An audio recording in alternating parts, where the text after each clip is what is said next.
A'udzubillahi minasyaitonirrajim. Bismillahirrahmanirrahim. Assalamualaikum warahmatullahi wabarakatuh. Waalaikumsalam. Selamat malam dan salam sejahtera untuk kita semuanya. Apa kabar ibu-ibu, bapak-bapak semuanya, Ibu Suji? Alhamdulillah sehat walafiat berkat doa semua. Ibu Sri Rahayu. Sehat, Pak. Pak Sangap, bagaimana kabarnya hari ini, Pak? Luar biasa, Pak. Wajahnya kelihatan memang bahagia ini, Bapak. Pak Salimin, apa kabar, Bapak? Sehat? Alhamdulillah sehat. Sehat. Ibu Ina, sehat Ibu? Luar biasa sehat. Ya, mantap. Pak Effendi, sehat Bapak Effendi? Siap Pak, sehat Pak. Ya, tetap semangat ya Bapak. Ya, bagaimana Ibu Risma, sehat?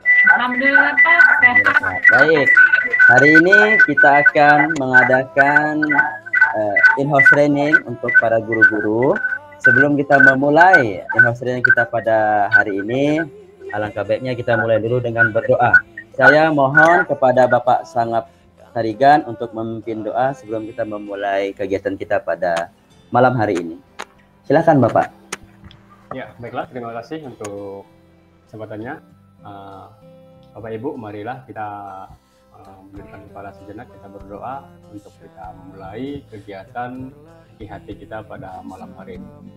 Berdoa menurut agama dan kepercayaan masing-masing. Berdoa dimulai.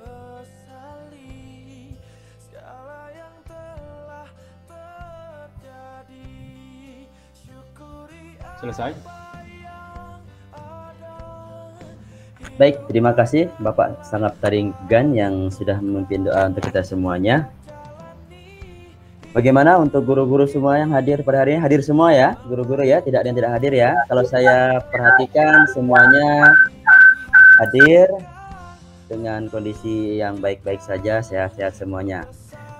Baik, untuk selanjutnya langsung saja sebelum kita mulai IHT kita pada hari ini supaya suasana lebih segar, lebih refreshing lagi, lebih santai, kita buka dengan ice breaking. Siapa yang mau untuk ice breaking? Saya Ibu Pak. Suji bisa? Oke, silakan Ibu Suji untuk ice breaking. Ya. Terima kasih Pak Wandi waktunya. Bapak Ibu sekalian, untuk lebih fresh lagi, mari kita melakukan penyegaran ya. Walaupun kita sudah siang, tapi semangat kita tetap pagi. Kalau saya mengatakan semangat pagi, Bapak Ibu jawab pagi, pagi, pagi. Ya, ya. 1, 2, 3. Semangat pagi. Pagi, pagi, pagi, pagi. Peserta diklat angkatan 3 hebat, luar biasa. Merdeka belajar? Yes. Konvensional? No. Yes, yes, yes. Sukses bersama dengan PSP. Boleh diulangi lagi Ibu, biar ini nampaknya kurang kompak ini kalau diperhatikan.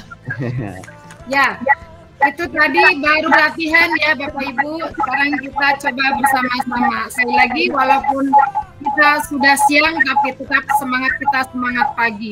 Kalau pagi-pagi kita kan masih luar biasa ya. Ya, 1, 2, 3. Semangat pagi. Pagi, pagi, pagi, pagi, pagi, pagi. Peserta diklat angkatan 3 hebat, luar biasa. Luar biasa. Luar biasa. Merdeka belajar? Yes. Yes. Yes. Yes. Konvensional? No. Yes. Yes. Yes. Yes. Sukses bersama PSP. Ya, terima kasih Pak Wandi. Mudah-mudahan kita tetap semangat. Ya. Semangat.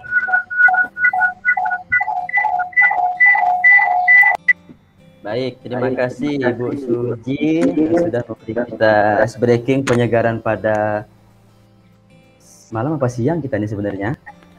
Pagi. Pagi. Tadi saya bukanya pakai malam, oke pagi ya. Nanti kita ulangi lagi, oke. Ya. Memberikan semangat pada pagi hari ini. Kita beri tepuk tangan buat kita semuanya terlebih dahulu. Baik, Bapak Ibu guru semuanya. sebelum kita masuk ke materi kita pada hari ini, sebelumnya kita sudah membahas tentang terkaitan tentang konsep bagaimana alur pembelajaran, tujuan pembelajaran, modul ajar, dan lain sebagainya. Nah, hari ini kita akan mempelajari semua itu, baik di deskripsi dan asesmen lain sebagainya. Bapak Ibu siap semuanya menerima ilmu baru? Siap. Siap. Siap. Siap. Baik, saya akan buka presentasinya terlebih dahulu. Aduh, suara dari mana tuh?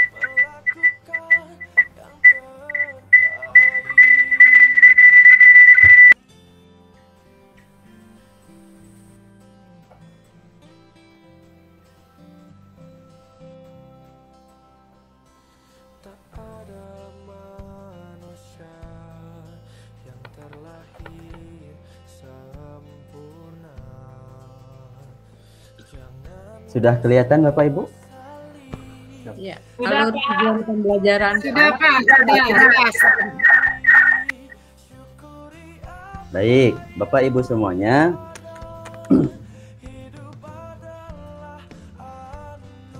Minggu lalu, kemarin kita sudah membahas tentang pemetaan alur tujuan pembelajaran. Di antaranya alur tujuan pembelajaran itu ada yang namanya capaian pembelajaran, ada yang namanya tujuan pembelajaran, ada yang namanya alur tujuan pembelajaran, dan juga modul ajar. Hari ini kita akan bahas kesemuanya terkait tentang bagaimana cara pembuatan modul ajar, dan mulai dari mana tahap-tahapnya, prinsip dan konsep dan sebagainya. Apa sebelumnya Bapak Ibu semuanya sudah membaca di modul yang sudah dibagikan kemarin? Sudah, Pak. Sudah, Pak. Kalau sudah berarti enak, kita tinggal nanti sharing-sharing, menjabarkan dan lain sebagainya. Nah, di dalam pemetaan alur tujuan pembelajaran itu ada capaian pembelajaran.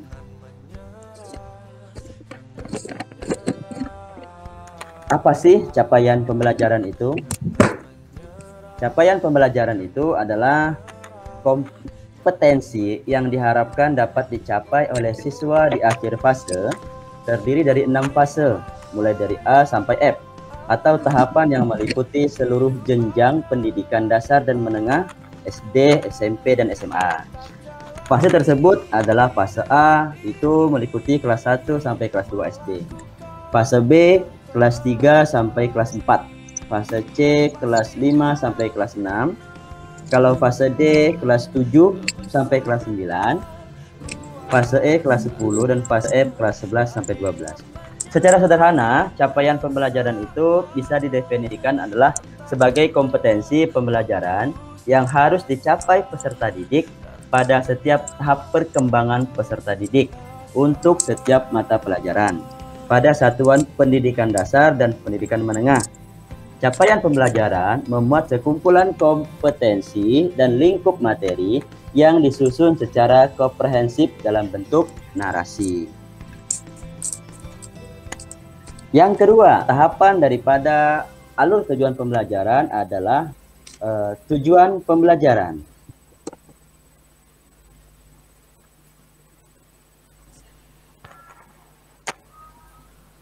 Apa itu tujuan pembelajaran? Tujuan pembelajaran itu adalah pencapaian 3 aspek kompetensi, yakni pengetahuan, keterampilan, sikap yang diperoleh siswa dalam satu atau lebih kegiatan pembelajaran, disusun secara kronologis berdasarkan urutan pembelajaran dari waktu ke waktu yang menjadi prasyarat menuju capaian pembelajaran.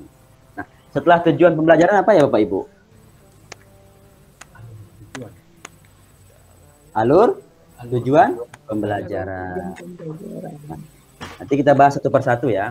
Alur tujuan pembelajaran ini adalah rangkaian tujuan pembelajaran yang tersusun secara sistematis dan logis di dalam fase secara utuh dan menurut urutan pembelajaran sejak awal hingga akhir suatu fase.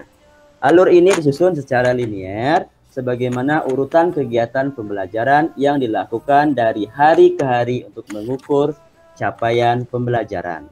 Nah, kita langsung masuk kepada capaian pada tujuan pembelajaran.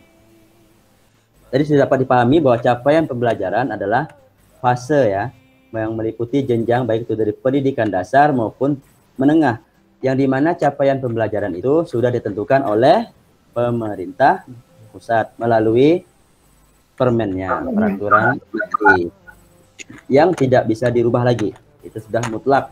Nah, bagaimana cara kita menjabarkan dari capaian pembelajaran itu ke tujuan pembelajaran?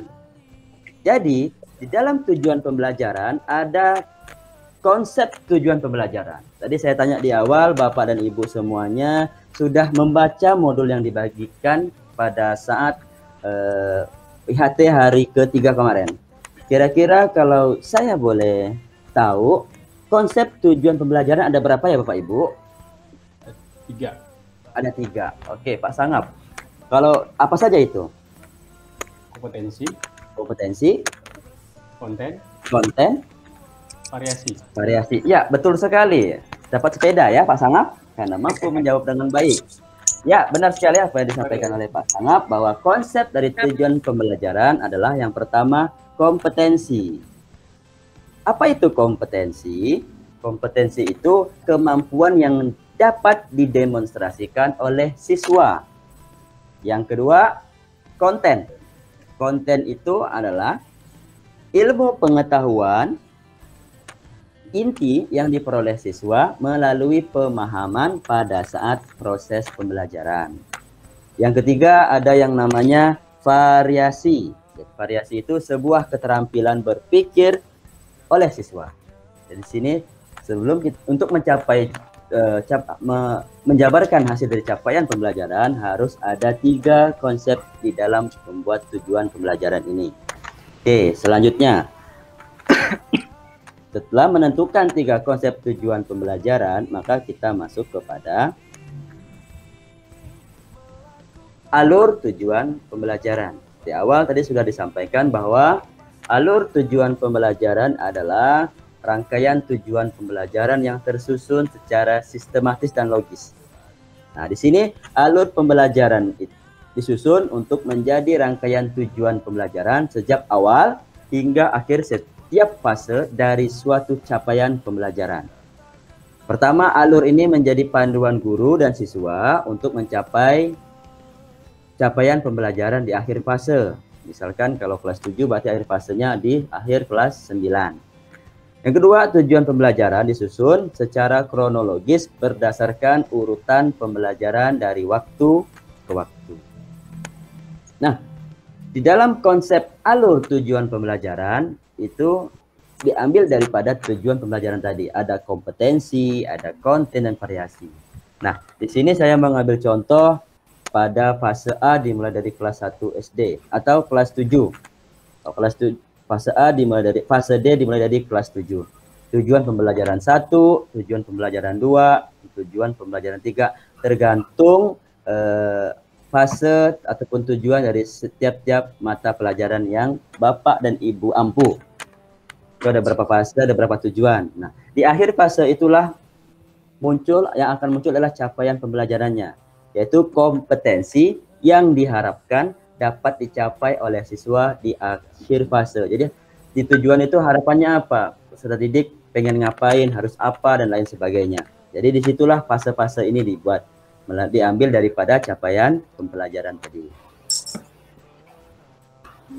Selanjutnya, di dalam penyusunan alur tujuan pembelajaran, yaitu pertama dia melakukan dulu. Ada 7 ya. Yang pertama, melakukan analisis capaian pembelajaran. Jadi dianalisis dulu nih capaian pembelajarannya. Dia mau ngambil elemen yang mana? Nah, elemen pemahaman atau elemen proses dan lain sebagainya, elemen keterampilan proses. Yang kedua, identifikasi kompetensi di akhir fase itu tadi. Mau pakai fase A, fase B, C, dan sampai F. Setelah muncul, maka dianalisislah setiap elemen profil pelajar Pancasila.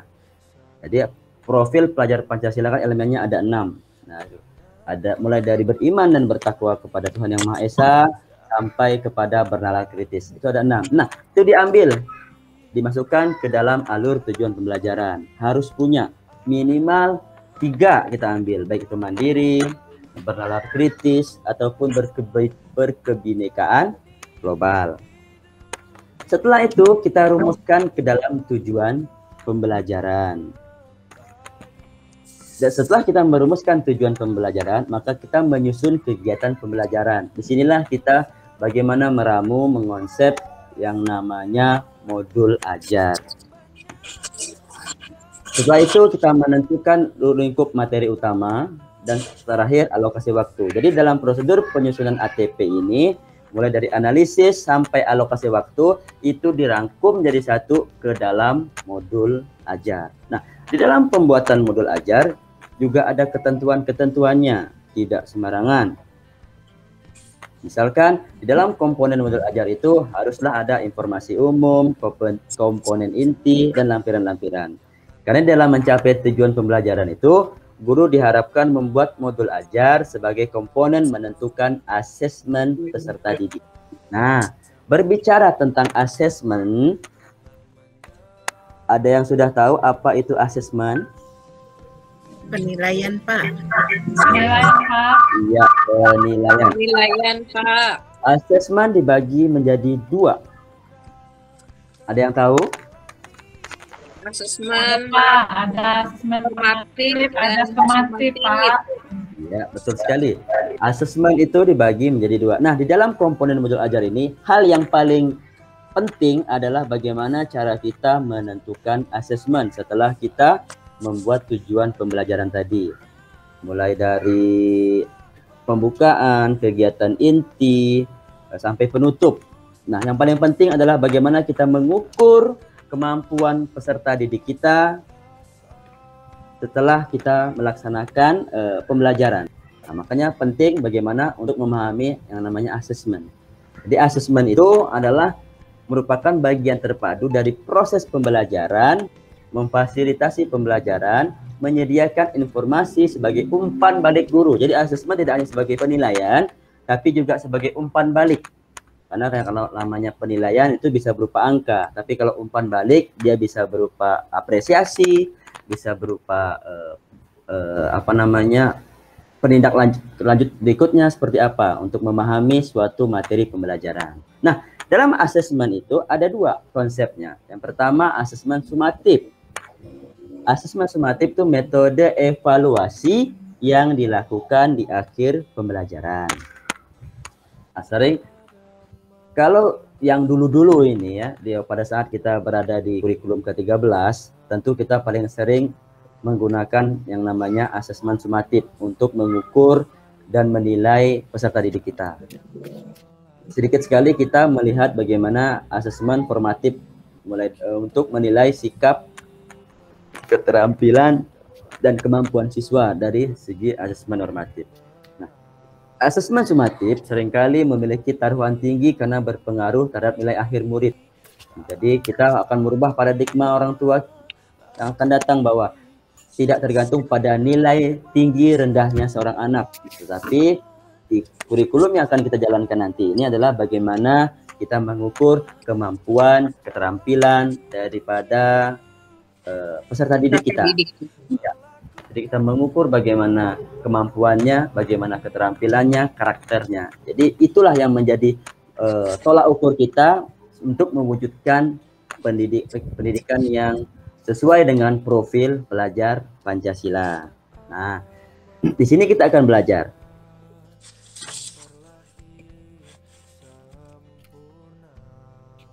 Kita akan buka untuk akses bagaimana kita untuk konsep pembuatan asesmen.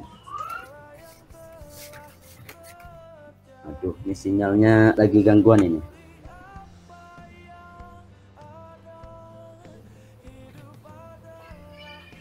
Nah, di dalam konsep asesmen, guru melakukan asesmen secara berkesinambungan dari awal, proses, dan akhir pembelajaran. Jadi bukan lagi kita bergantung kepada akhir pembelajaran.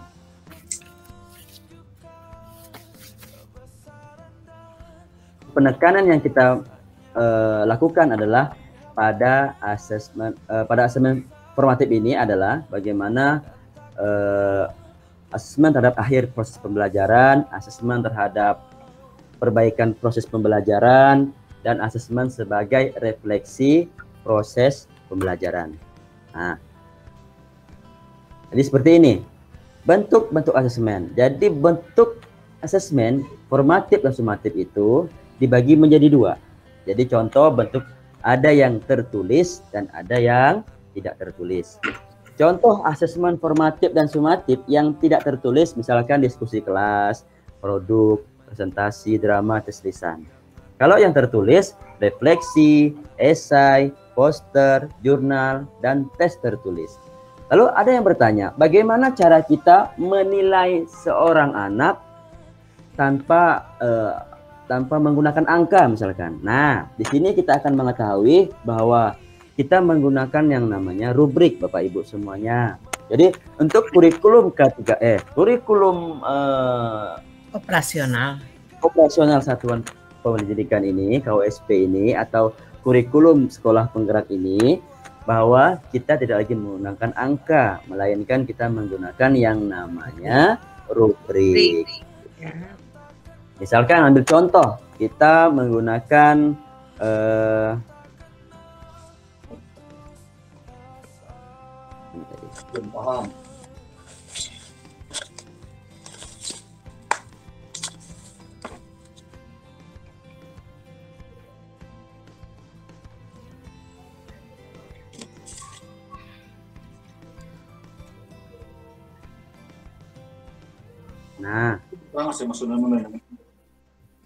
deskripsi.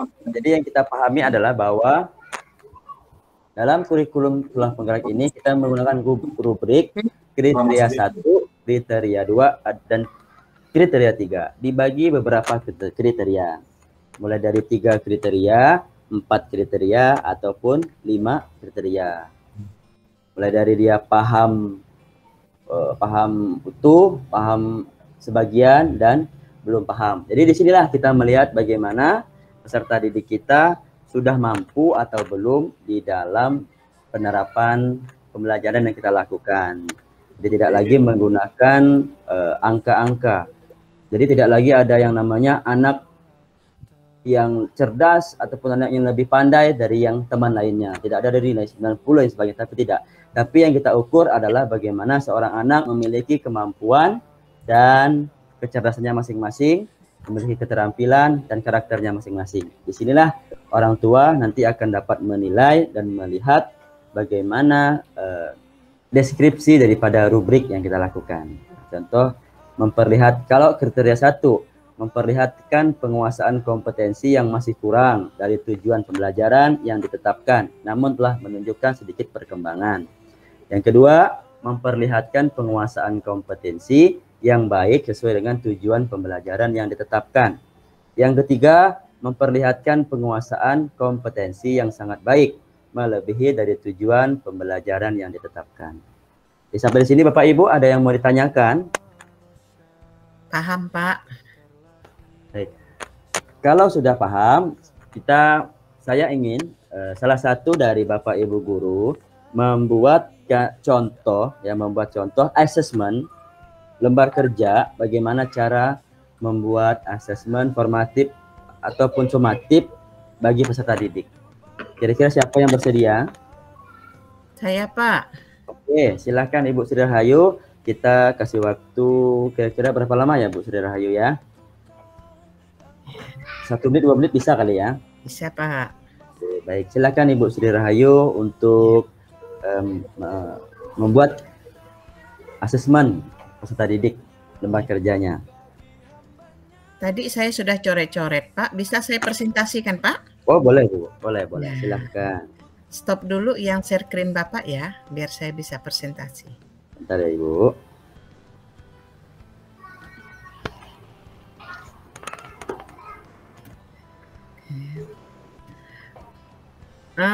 Saya sudah membuat tadi, Pak, berdasarkan penjelasan Bapak, berkaitan dengan apa yang akan saya kerjakan, yaitu tujuan pembelajaran, asesmen, dan rubrik.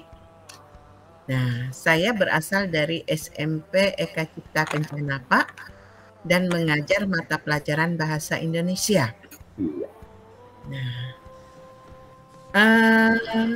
Ini yang saya ambil yaitu kelas 7 semester ganjil dengan capaian pembelajarannya yaitu pada fase D. Kemudian elemen yang saya ambil atau domain yang saya ambil berkaitan dengan elemen atau domain membaca. Dari elemen ini saya ambil salah satu contoh tujuan pembelajarannya, Pak. Peserta didik memahami informasi tentang pesan teks narasi dalam kurung cerita melalui kegiatan mandiri pada kegiatan membaca. Jadi mereka adalah membaca. Jadi dia hanya melakukan kegiatan mandiri dari teks yang mereka baca. Nah, asesmennya berdasarkan bacaan yang mereka baca, saya memilih teknik asesmennya yaitu tes tertulis. Bentuk instrumennya pilihan ganda.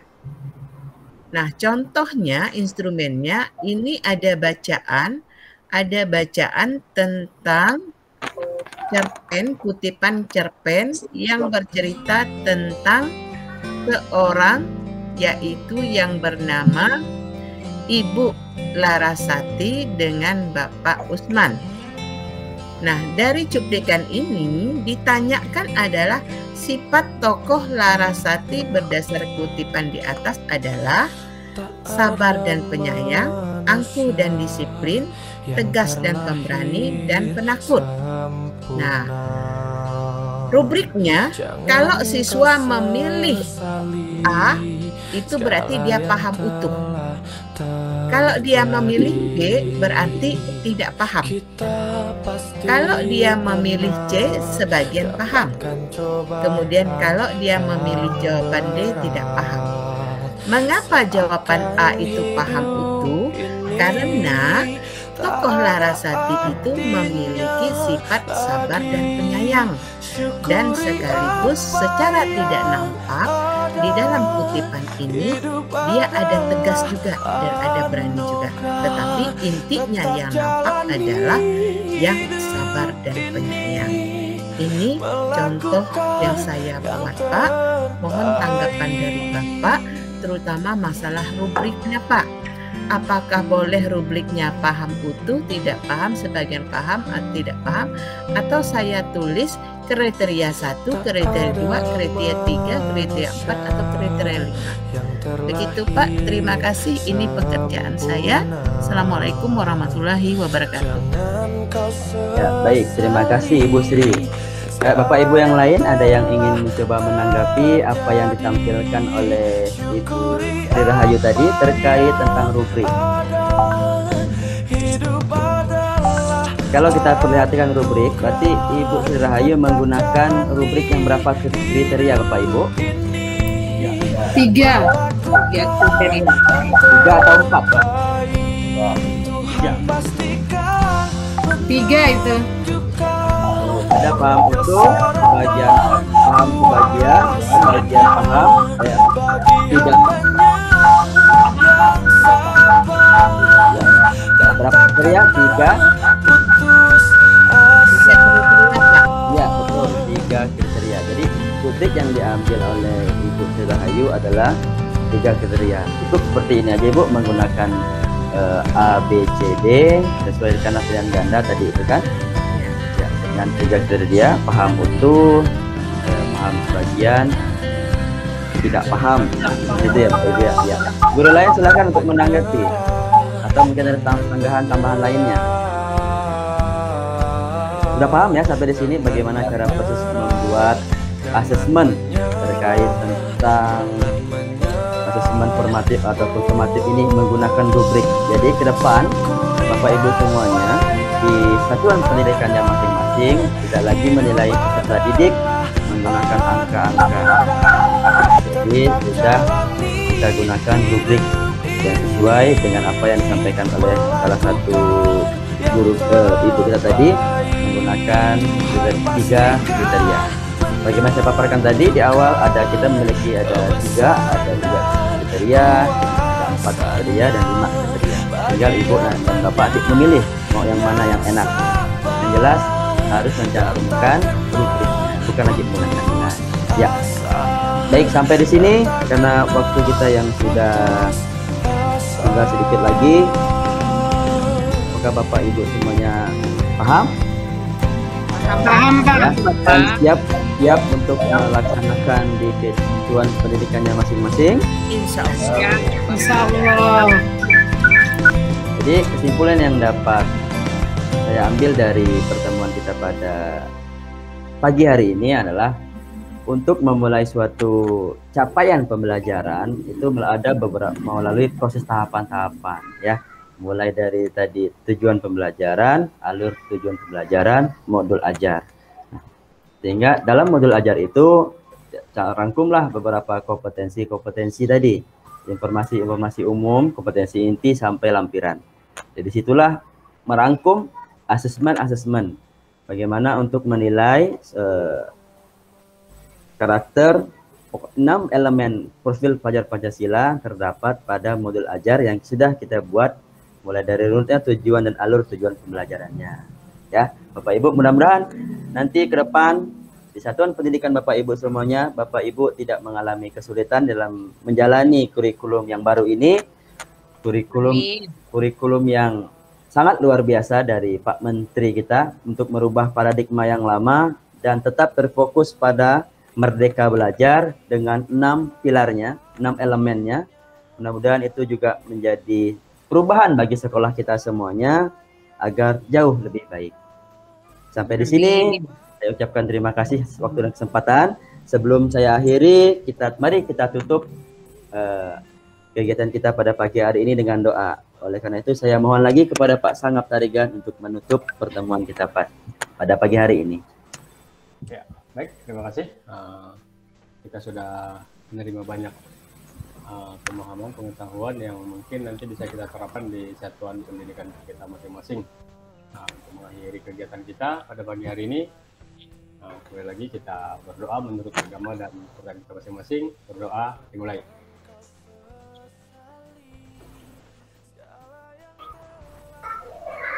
Selesai.